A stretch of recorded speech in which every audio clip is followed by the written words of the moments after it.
한 주간의 지역 이슈를 분석해 봅니다. 광주매일신문 오성수 편집국장 자리하셨습니다. 어서 오십시오. 예, 안녕하십니까. 네. 4.15 총선이 불과 20여일 앞으로 다가왔습니다.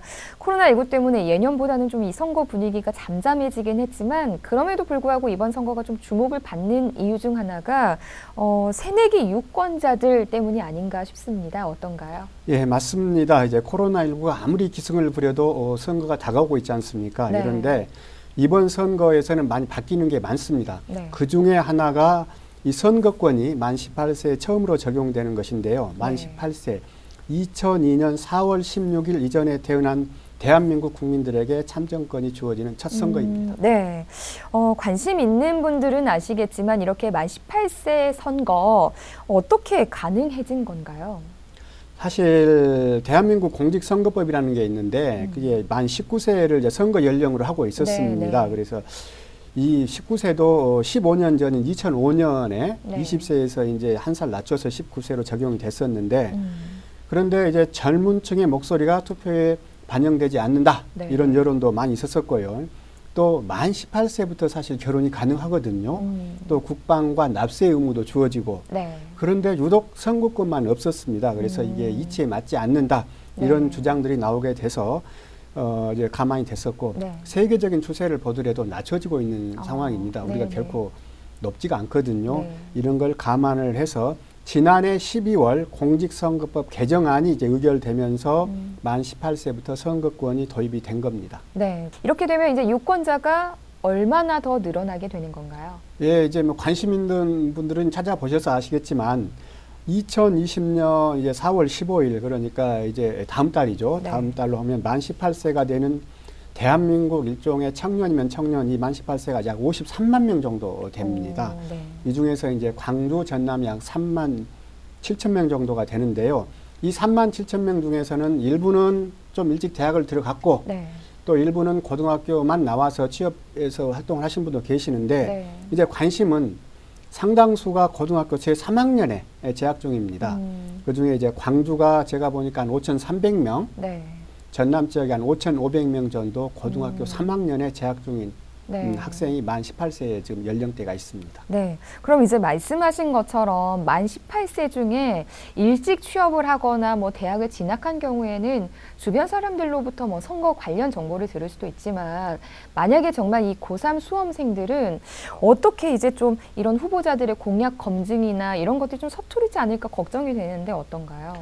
예, 맞습니다. 사실 선거 연령을 낮추자 하는 것에 있어서 이제 공감대가 그동안 형성됐지만 네. 자칫 학교, 특히 고등학교가 정치판이 될 것이다. 네. 또 진학에 주력해야 할 수험생들에게 혼란만 준다. 이런 주장들이 많이 있어서 네. 굉장히 좀 적용 좀 늦게 돼 있는데 그런 것들이 이제 기후에 불과하다는 것 같고요. 네. 문제는 선거를 자주 하시는 분들도 사실 투표 방법을 잘 모르거나 또 실수를 할 수가 있거든요. 네네. 특히 이제 자신도 모르게 위법 행위를 할 경우에는 이제 문제가 될 여지가 있는데 네.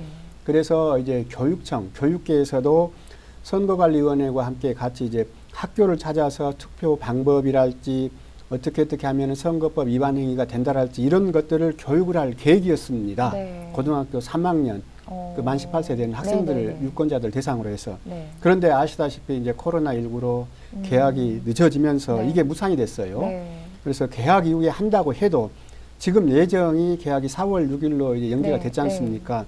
그 바로 다음 주에 이제 바로 선거가 예정돼 있습니다. 물론 4월 6일 날 개학을 한다는 이제 확신도 아직은 없는 상태에서 좀 그런 척박한 상황이 돼 있습니다. 네, 대한민국 청소년들의 이런 정치 의식 수준이 높다고는 하지만 말씀하셨던 것처럼 본인도 모르게 선거법을 좀 위반할 수도 있고 또 이 투표라는 거에 있어서 좀 자세한 정보도 필요할 것 같은데 또 이 부분에 대한 대안은 없는 걸까요? 일단 교육지책으로 이제 선거관리위원회와 저 학교 교육당국이 직접 찾아가서 하는 교육은 좀 한계가 있다는 판단해 네. 이제 홍보책자 등을 만들어서 이제 학교에 이제 보낸 상황이고요. 네. 그런데 이제 등교를 안 하고 있으니까 얼마나 이제 실효가 있을지는 좀 의문이 됩니다만 네. 그렇게 또 하는 상황이고 교내 우리나라 같은 경우 정치 활동이나 정당 가입을 이제 금지하는 학교가 상당수가 있거든요. 실질적으로 고등학생들, 대학생들은 아닙니다만 네. 고등학교에서는 정치 활동을 못하게 돼 있다고 봐도 과언이 아닌데 이런 학생들이 투표권을 갖고도 훨씬 더 성인 유권자보다 이제 불리한 상황에서 네. 충분한 정보가 없는 상황에서 할 가능성이 좀 다분해 보입니다. 네. 그냥 뭐 투표장에 가서 투표만 하면 되는 거 아니냐 이렇게 생각하기 쉬운데 좀 생각보다 중요한 문제인 것 같습니다. 생애 첫 투표권을 행사하는 유권자들 이제 앞으로 어떻게 해야 할까요? 네, 사실 모든 것이 다 그렇지만 처음 해본다라는 것, 네. 특히 투표에 처음으로 참여해본 만 18세에게는 굉장히 의미가 크잖아요. 그렇죠. 그래서 충분히 그런 상태인데 충분히 정보랄지 이런 것들이 없는 상태에서 투표를 하게 되면 네. 그만큼 조금 다시 좀 소홀해질 우려가 있는데 처음으로 부여받는 참정권인 만큼 이제 매우 소중하다, 좀 의미가 있다라는 네. 것을 알아야 되겠고요. 특히 이제 올해는 이제 코로나19 때문에 좀 불가항력적인 요소가 있습니다만 최대한 많은 관심을 갖고 학교나 부모님들에게 네. 또 주변 선배들에게 충분히 좀 이에 대한 설명을 듣고 가치 있게 소중한 한 표를 네. 행사할 수 있도록 준비하는 게 중요한, 이 시점에서는 중요한 관점이라고 네. 보겠습니다. 네, 코로나19 때문에 조금 잠잠해진 선거 분위기지만 좀 새내기 유권자들이 정말 국장님께서 말씀하셨던 것처럼 소중한 한 표를 행사할 수 있는 그런 기회를 또 소중하게 생각했으면 좋겠습니다. 그리고 또 중앙선관위나 케이블TV 협회 등에서도 만 18세 선거와 관련된 동영상 정보를 제공하고 있으니까요. 그것도 참고해 보시면 좋을 것 같습니다. 자, 다음 두 번째 소식, 충장로 이야기입니다. 광주를 대표하는 상권이자 또 문화예술의 거리지만 그동안 오랫동안 굉장히 침체돼 있었거든요. 근데 이런 충장로에 또 문화 거점 공간들이 속속 생겨나고 있다면서요? 예, 맞습니다. 이제 부분적으로 광주 충장로, 금남로에 부분적으로 이제 부활의 기미를 보이긴 했지만 네. 이제 하나하나 하면서 단발성이 그쳤는데 네. 최근에 갑자기 이런 역사성을 간직한 대형 문화 거점 공간들이 충장로와 금남로에 들어설 예정이어서 다시 한번 옛 문화예술 거리가 재현되지 않을까 좀 기대가 커지고 있습니다. 네, 지난 시간에도 언급을 했습니다만 전일빌딩 245가 곧 개관을 하잖아요. 시민들에게 어떤 공간으로 모습을 좀 보이게 되나요? 아니, 전일빌딩 245 말씀 많이 들어보신 분도 계시겠지만 네. 좀 생소한 분들이 그쵸. 많으실 거예요. 그래서 이제 옛날 그 전일빌딩에 이제 전일빌딩 245라는 이제 명칭으로 새롭게 바뀌어서 이제 마지막 지금 단장을 하고 있는데요. 네. 이제 곧 조만간에 이제 오픈을 합니다. 이곳은 80년 광주의 5월을 목격한 바로 이제 현장이거나 바로 증인인 셈인데요. 네.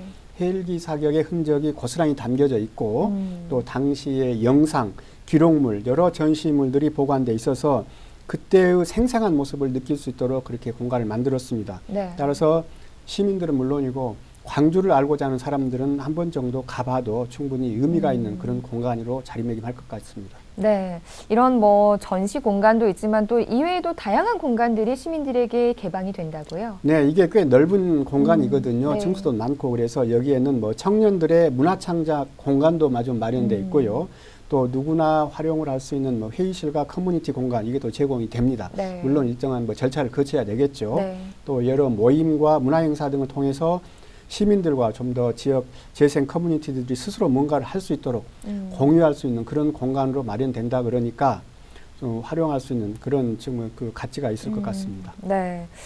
이렇게 전일빌딩 245와 또 별도로 충장 22라는 곳이 또 개관을 한다고 하는데 요즘은 뭐 숫자와 관련된 걸로 이름을 짓는 게 유행인가 봐요. 그 국내 유행인 것 같아요. 충장로 2. 저도 좀 생소했었는데요.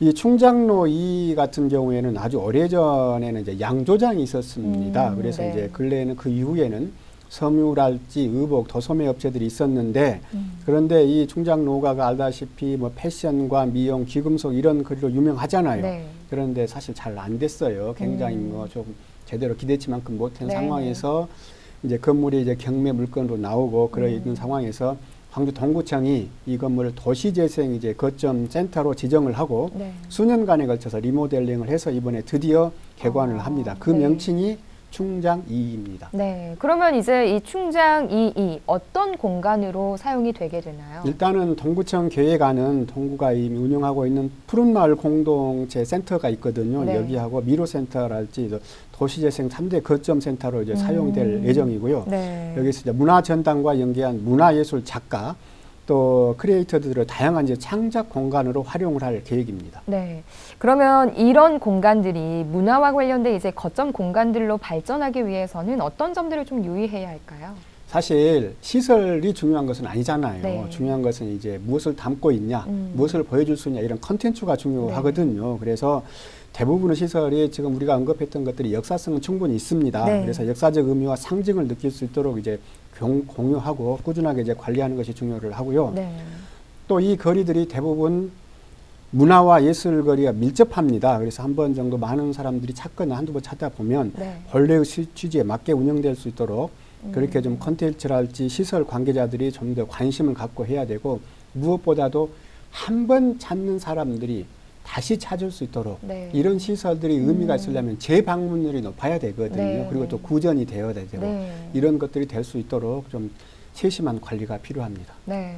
또 거기와 관련해서 또 다양한 콘텐츠들이 이런 공간에 담겨서 많은 분들이 찾을 수 있도록 또 발전을 해야 할 것 같은데요. 앞으로 전일빌딩 245와 충장 22 많은 분들이 기억하시고 또 자주 찾는 명소가 되길 기대해 보겠습니다. 국장님 오늘 말씀 잘 들었습니다. 고맙습니다. 감사합니다.